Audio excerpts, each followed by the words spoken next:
Ah, allora, adesso i tirolesi dicevano in soc. Il soc era che c'era due o tre uomini che si fatti bene in la construction e lavorava a fare le subways. Era di tutti a lavorare con i subways. A lavorare con i subways e dopo io ho cominciato col Verrazano Bridge. Mio zio, che è morto 2 o 3 anni fa, aveva 94 anni, la lavorava al Verrazano Bridge. I nava d'accordo era tutti insieme. E sti 2 o 3 uomini ha sempre portato i tirolesi a lavorare perché diceva che quando lavorava bene e noi tiravamo via per niente. Non andava per coffee breaks. Era sempre a lavorare. E ci ha portato avanti le famiglie, che le famiglie adesso stanno tutti bene.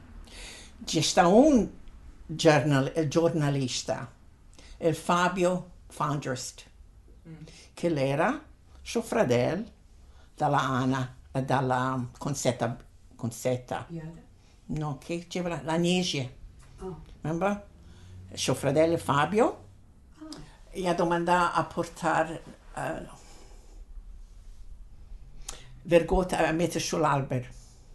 Allora mia mamma l'è nata up in Grand Avenue a comprare un bel globo, fin.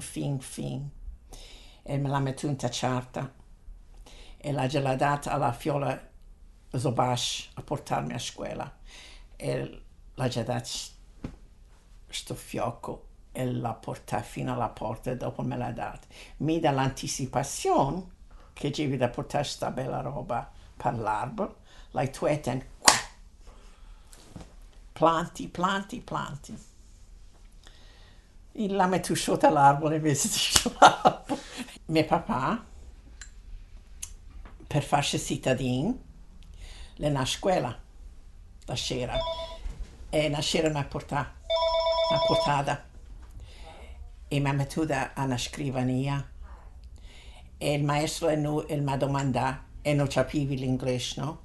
Mi ha domandato, do you want to draw? E me pensavi che mi portava, how do you say draw in nonish? Ciascettin. Pensavi che mi portava un ciascettin, invece mi portava la carta a fare a drawing. I was so upset.